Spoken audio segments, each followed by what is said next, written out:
Nós tivemos aqui, como nos outros pilares, vários laboratórios de aptidões. Como não vai haver tempo, eu vou ultrapassar. Por isso, vocês verão, isto até se vai completar com, ou repetir, e felizmente bem, com, por exemplo, o pilar 6º. Já verão, até irem verificar que algumas medidas são iguais, porque nesta fase nós estamos ainda com independência dentro dos pilares. Obviamente, no final não haverá independência, haverá só um único, que são 7 pilares juntos, que se irão fundir.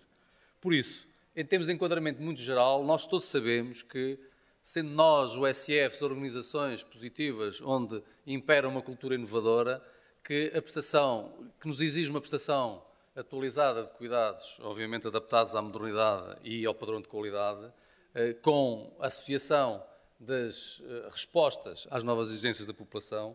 Para que isso aconteça, nós devemos, do meu ponto de vista, sempre exigir, no passado, no presente e no futuro, que exista uma verdadeira política de recursos humanos. Não é? Como alguém dizia, neste caso até acho que foi o Horácio a primeira vez, ou não sei, ou se foi o Zé Luís Pescaia, que as USF são obviamente seres vivos, com essa certeza de que, se não houver uma política de recursos humanos qualificada, não haverá, obviamente, USFs positivas. Bom, já sabemos que esta máquina, de vez em quando, fecha. A segunda parte, e que tem a ver também com os outros pilares, nomeadamente o 6º, nós precisamos de ter condições, oportunidades, uma estratégia para que haja uma formação contínua e independente. A terceira questão, que neste pilar foi muito falada, desde o início da sua preparação, é um ponto de interrogação, já se anda com este ponto de interrogação há alguns anos, como podemos criar a categoria de profissional do secretário clínico. E, por fim, também, como é que podemos incorporar as outras profissões da saúde nas USFs. Não é? A proposta de há 7 anos foi criar as URAPs, não sei se haverá outra ou não, mas é uma questão que está novamente em cima da mesa. E para eu não dizer mais nada, vou já apresentar as medidas, por isso invertemos esta questão. As medidas que genericamente, por consenso, surgiram aqui, as 5 medidas deste pilar, são, uma delas já foi aqui citada, por isso é do 6º, é criar o conceito de unidades formativas associado à criação de rede de comunidades formativas. Nós continuamos a ter muitas dificuldades. Por exemplo, como todos sabemos, no internato de Medicina Geral Familiar, o interno é colocado no orientador, não é colocado na unidade. Isto é uma contradição completa. Nós queremos unidades formativas. O interno tem que ser colocado na unidade. Mas não só. Não é unidades formativas isoladas. Nós queremos a rede de unidades que devem partilhar e que, para ser unidade formativa, deve-se pertencer a uma rede. Não é? Isto tudo se cruza com relativa facilidade. É preciso que, a esse nível, todos tenhamos, e que aí sim a burocracia pode exigir e pode nos ajudar. Depois, mais formação independente, já hoje aqui foi falado também nisso, no pilar anterior, independente de interesses, isto é, formação que não tenha conflito de interesses, baseada na evidência e com aplicação de incentivos institucionais em planos de formação-ação para as necessidades da mudança comportamentais dos profissionais. Nós, o USF, não nos podemos queixar de muitas coisas. Uma delas é que temos dinheiro, obviamente as que atingem os incentivos institucionais, para aplicar na formação. Se depois há burocracias acima de nós, é outra questão. Mas aí também somos capazes de resolver, e na Zona Centro, por exemplo, é um exemplo de sucesso a esse nível. Tudo se resolve com facilidade na aplicação dos incentivos. Muita gente que está aqui inscrito no Encontro Nacional das USFs está com os incentivos pagos com facilidade. Em 24 horas a ARS do Centro normalizou as inscrições. Com pagamentos de hotéis, de transportes, tudo isso é possível. Tem que ser programado pelas equipas. O terceiro, desenvolvimento de uma nova profissão, nova entre aspas, de secretário clínico e reconhecimento do conjunto funcional do enfermeiro de família. Quarto, regular a renovação dos profissionais das USFs. Isto é, obviamente, uma temática importantíssima. Nós temos que ter capacidade para enquadrar a renovação geracional, para enquadrar quem sai e quem vai entrar, e precisamos, em todas as profissões, que isto seja regulado. E, por fim, um dos mais importantes também, incorporar as outras profissões da saúde nas USFs, já aqui falamos, qualificando a articulação. Eu agora irei passar ao nosso interno, Álvaro, que nos irá transmitir com maior especificidade o que se passou na área dele, na oficina temática dele. Em primeiro lugar, muito boa tarde a todos, bem-vindos ao 7º Encontro Nacional das USF. Relativamente à questão das minhas sessões, portanto, elas eram, acima de tudo, 3. A primeira, estudo da lista de utentes, dada pela doutora Sónia Vilas Boas, pela doutora Sofia Silva, é uma questão um bocadinho mais prática, portanto, parece-me que não há grandes conclusões a retirar. A segunda, a questão da qualificação da prescrição, que foi dada pelo Dr. Daniel Pinto, acima de tudo, e na segunda medida que falou o Dr. João Rodrigues, vem referir a importância de nós termos uma formação independente da indústria. Naturalmente que nós somos da opinião que não podemos excluir a indústria da formação, mas devemos sim ter formação paga pela indústria e formação independente da indústria. Claro que se isto não acontecer, obviamente que será difícil depois termos também uma prescrição independente da indústria. Claro que nós consideramos, e também é uma das opiniões do Dr. João Rodrigues, que esta formação deve ser paga eventualmente a partir dos incentivos institucionais que são dados às equipas, para que não sejam, obviamente, os próprios profissionais a pagarem a sua formação. Relativamente à questão desta prescrição independente da indústria, o objetivo é que seja, obviamente, baseada na evidência, baseada na melhoria dos cuidados que prestamos ao nosso doente e, obviamente, não baseada em estudos que muitas vezes levantam muitas dúvidas e que têm apenas o objetivo de gerar lucros. Relativamente à questão da terceira oficina que falamos hoje, foi sobre a investigação no internato. Obviamente que este também é um tema importante. Nós queremos que a investigação esteja presente nas unidades, mas para isso é preciso criar condições para que ela esteja. Ou seja, é preciso criarmos tempo para que as pessoas tenham tempo para realizar a investigação e é preciso que esta investigação seja eventualmente financiada, seja através do tempo que os profissionais têm para ela, seja com o tempo extra que será pago. Havia também aqui uma conclusão muito importante que não foi incluída neste programa do 7º encontro, porque acho que toda a gente concorda que é extensíssimo, tivemos muitas sessões, mas que faltou falar, ou que decidimos não falar, de um tema importante que falou o Dr. João Rodrigues, que é a renovação das equipas. Nós vemos com preocupação o facto de termos cada vez mais internos da MGF a chegarem a concluir o seu internato e sabemos que há várias realidades no mesmo país, ou seja, na ARS-LBT temos uma carência grave de médicos de família neste momento, mas na ARS Norte começamos a chegar a uma altura em que vamos ter excesso de médicos de família. Neste sentido, achamos que é importante trabalharmos para regular a contratação destes profissionais, ir um bocadinho além da questão que se coloca hoje em dia, que são as equipas que escolhem quem querem. Bom, achamos que essa é a opinião, obviamente, as equipas devem escolher quem querem que trabalhe consigo, mas isto tem que ser regulado, porque se isto não acontecer, começam a haver critérios dúbios e se tivermos 2 candidatos para 2 vagas, tudo bem, ninguém se chateia.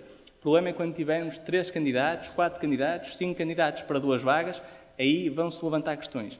E como tenho falado dentro da própria associação e particularmente do Dr. Bernardo, na minha opinião pessoal, este é um motivo, é um problema que pode levar à implosão das próprias unidades, porque se nós tivermos uma força grande de médicos que não conseguem aceder às unidades, obviamente com forças políticas, como ouvimos ontem o Dr. Leal da Costa a dizer que ainda coloca em causa o modelo da USF e, portanto, ainda questiona sobre a sua adequabilidade, obviamente que isto pode se tornar um problema e, portanto, parece-me que é muito importante que este seja resolvido. Bem, vamos então de seguida para a área do secretariado clínico e eu peço ao Hélder Cruz que, resumidamente, 5 minutos, mais 1 minuto de tolerância. Boa tarde. Eu vou fazer uma breve apresentação, prometo ser rápido. Portanto, isto começa a deixar de ser novo para os secretários clínicos, o estarmos presentes em diversos eventos, felizmente, é sinal de que alguma coisa começa a ser feita em torno desta nova profissão, tendo em conta que a categoria, enfim, passa a expressão, de secretário clínico foi criada com a criação das USFs. Ora, tem a ver precisamente com as novas competências e responsabilidades dos secretários clínicos, o secretariado clínico como profissão, enriquecimento do perfil profissional e como assegurar as qualificações, perdão. Agora é que...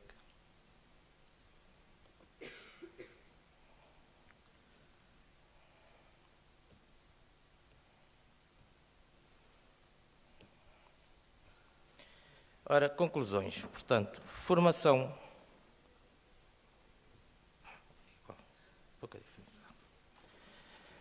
A formação inicial nas áreas-chave para o desenvolvimento de um padrão de qualidade equitativo na organização do secretariado e na sua intervenção na dinâmica organizacional da equipa.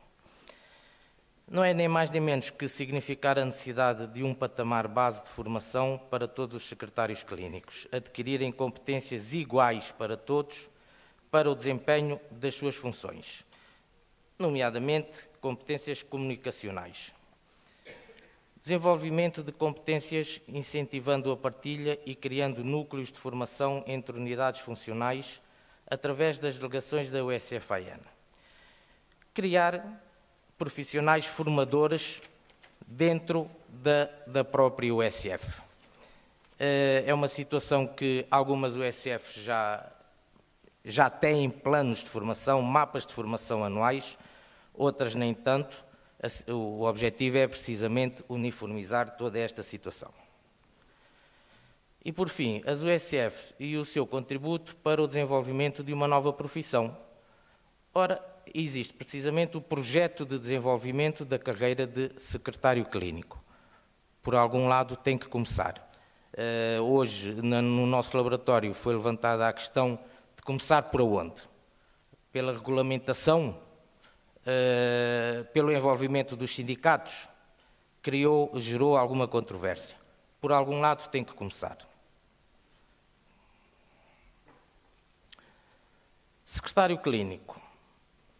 Portanto, formação de base, ou seja, validação de competências, especializar, qualificar, capacitar, consolidar, participar, partilhar, incentivar, divulgar.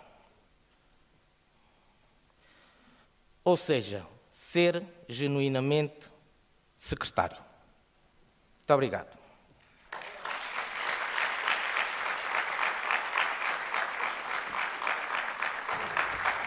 Muito obrigado. Uma mensagem importante, o consenso parece que existe, por isso devemos aproveitá-lo para todos conseguirmos, neste novo ciclo, atingir a meta de normalizar, no sentido oficial, esta profissão que é muito importante para as USF de secretário clínico. Iremos passar então à área da enfermagem, neste caso formativa. Tivemos este processo de preparação do 7º encontro, a colaboração da Escola Superior de Saúde, aqui da Universidade de Aveiro, e com essa parceria surgiu a incorporação no próprio programa de vários laboratórios, e é isso que eu vou pedir à Maria Lia Santos Rua, aqui da escola, para nos transmitir. Boa tarde a todos. Eu não vou prolongar muito sobre cada um dos laboratórios que vou falar, que são 2, nomeadamente porque as pessoas estiveram presentes e foi feita reflexão em cada um deles sobre o que se estava a passar. Relativamente ao laboratório referente à investigação em enfermagem, queria apenas salientar que os trabalhos apresentados foram em 4 áreas distintas, como avaliação de satisfação dos profissionais em unidades de cuidados de saúde primários, também na área do consumo do tabaco, uma problemática de saúde pública, um outro projeto de intervenção relativo ao bem-estar dos idosos, à percepção de bem-estar dos idosos, e um outro trabalho sobre a avaliação dos custos de tratamento nas úlceras por pressão.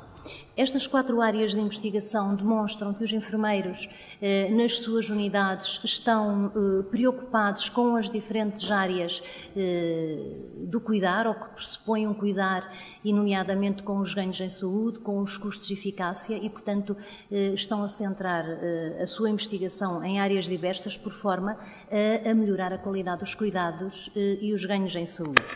Deste laboratório emergiram como 3 medidas: centrar a investigação na família como foco de cuidados, que é uma coisa que ainda não se faz tanto quanto gostaríamos de fazer; utilizar os resultados da investigação para melhorar as práticas, portanto, fazer uma investigação translacional; e partilhar entre o SIF e o CSPs as boas práticas de investigação, investindo nomeadamente em estudos multicêntricos que nos possam dar resultados mais abrangentes e onde as conclusões possam ser generalizáveis. Relativamente a outro laboratório, que era Enfermeiro de Saúde Familiar, Formação e Prática, na realidade este laboratório passou pela apresentação do projeto de formação que neste momento temos em curso na Escola de Saúde da Universidade de Aveiro, o mestrado em Enfermagem de Saúde Familiar.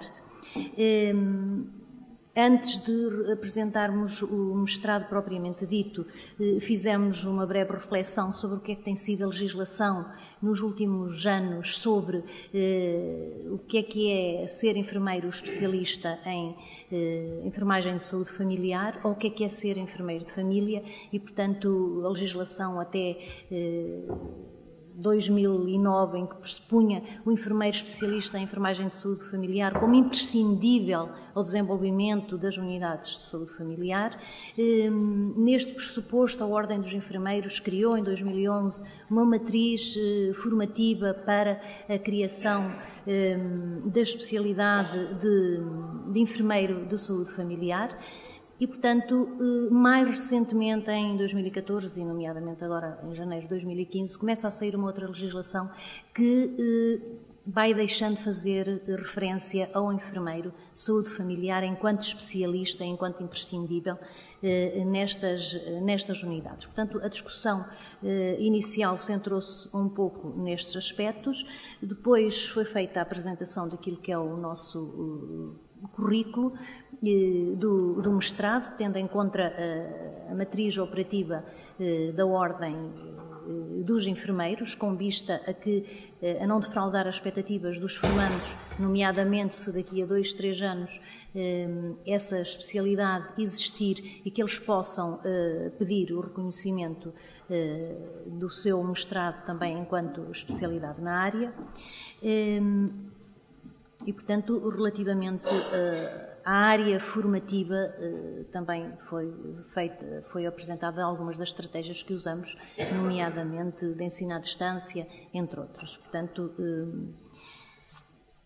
no mesmo laboratório foi também apresentado um exemplo de prática de uma USF de enfermeiro de família por área geodemográfica e, portanto, as vantagens e os inconvenientes da organização das unidades de família de acordo com esta metodologia, que no caso, nesta unidade veio apresentar os resultados de 5 anos de trabalho, com as vantagens e os inconvenientes que lhes estiveram inerentes, mas dizendo que a partir de segunda-feira a organização da USF vai ter outros moldes, porque entenderam no global alguns dos profissionais que a metodologia não seria a mais ajustável.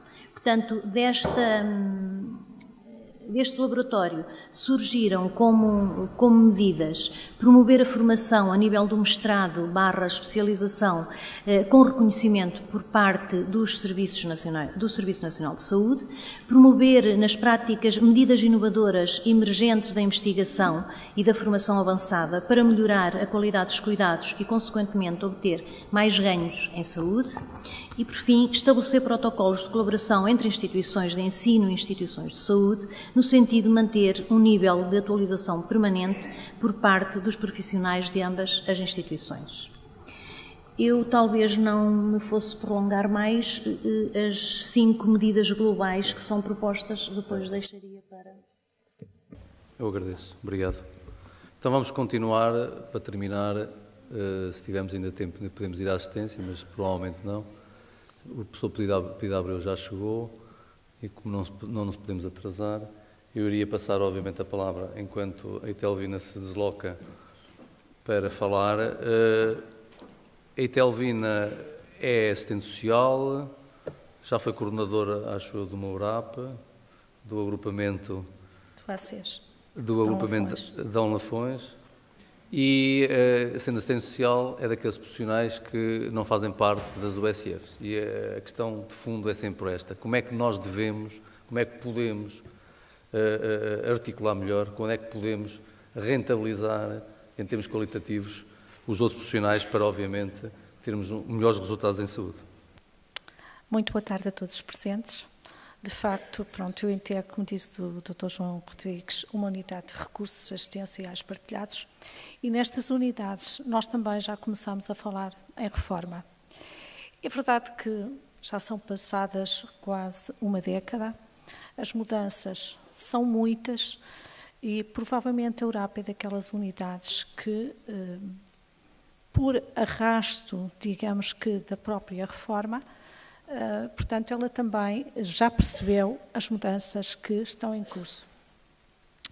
Temos que aprender muito ainda com as outras unidades funcionais e, nomeadamente, com estas unidades, com as USFs. Porquê? Porque eu penso que nós, se soubermos, poderíamos aproveitar, digamos assim, e com certeza iremos beneficiar em termos, enquanto profissionais de saúde. O que é que então mudou para nós como profissionais exatamente da URAP?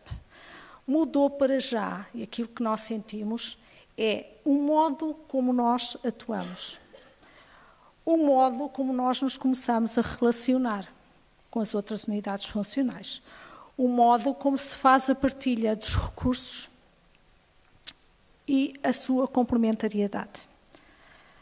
Mas temos a noção exata de que mais, de facto, nós podemos mudar muito mais. E sabemos e temos consciência exatamente que nós temos algo para dar. E esse algo para dar traduz-se em ganhos de saúde, quer para o utente e mesmo até para a organização.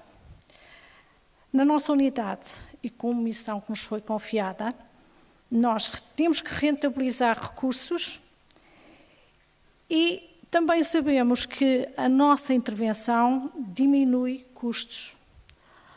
Eu penso que muitas das unidades, e a começar exatamente pelas USFs, ou porque não souberam ainda, ou por outros motivos, ainda não rentabilizaram e aproveitaram os recursos que estão disponíveis nestas unidades funcionais.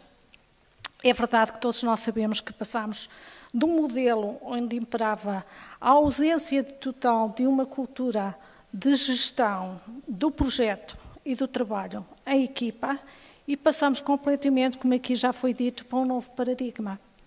Paradigma esse que está baseado na formação, no trabalho das equipas multidisciplinares, na qualidade da prestação dos cuidados de saúde, tendo como base uma lógica, no fundo, que é de eficácia e de melhoria contínua. Emergiu, como nós vimos aqui durante o dia, e no sexto, penso que foi no 6º pilar e agora neste 7º, a noção da formação, a noção do trabalho em equipa, onde a multiprofissionalidade permite a conjugação dos vários saberes. E estes vários saberes, por sua vez, poderão potenciar oportunidades, recursos e resultados em saúde.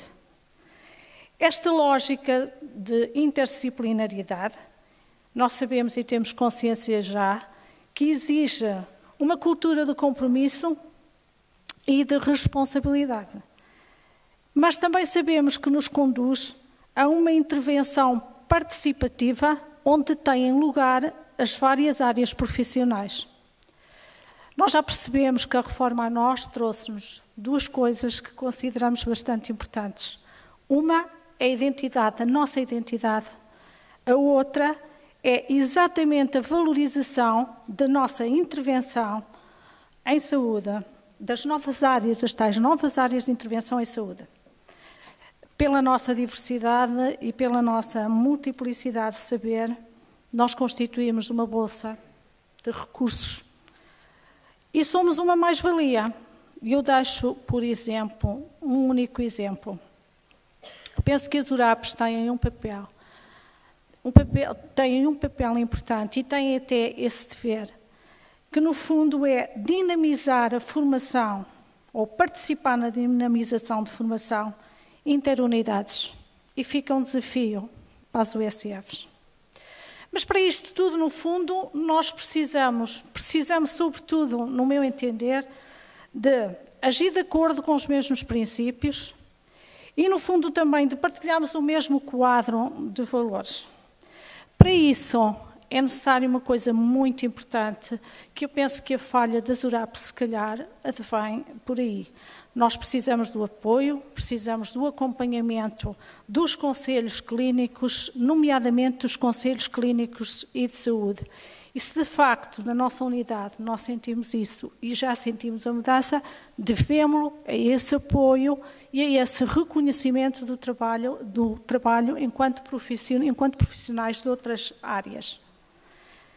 Eu, por tudo isto, atreveria-me a dizer-vos o seguinte: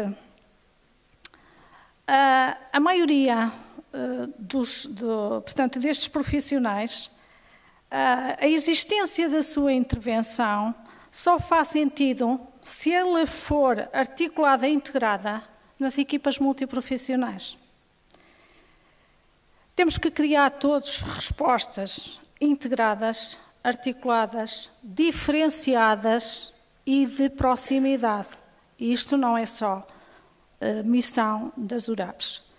Temos que privilegiar, nós também, os processos assistenciais integrados e, sobretudo, eu penso que as URAPs têm que perceber, numa lógica de perspectiva dos processos de realização cliente, que os nossos clientes são as unidades funcionais, mas que o nosso trabalho, no fundo, se vai refletir nos resultados com os utentes e na organização.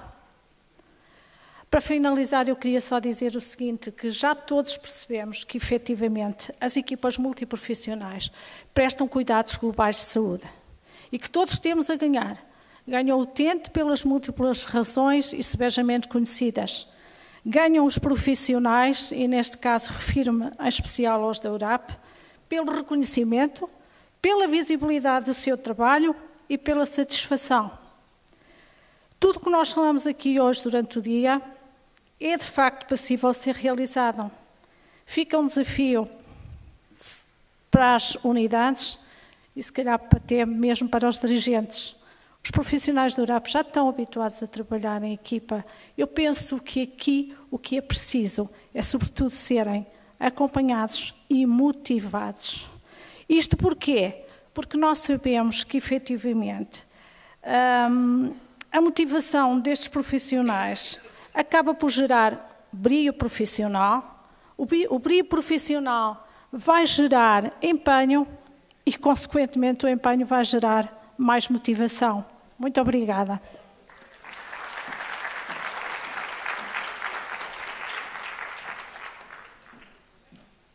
Muito bem, Telvina. Acho que vamos contar com toda a certeza com as URAPs, nesse caso com os profissionais, que é o mais importante, para podermos melhorar a articulação, seja ela com URAPs, sem URAPs. O que me parece importante é que acho que temos profissionais que serão com toda a certeza capazes de nos motivar. Eu iria, em 5 minutos, recapitular a primeira, que parece consensual, mas para muita gente não é, pelo menos em termos de práticas.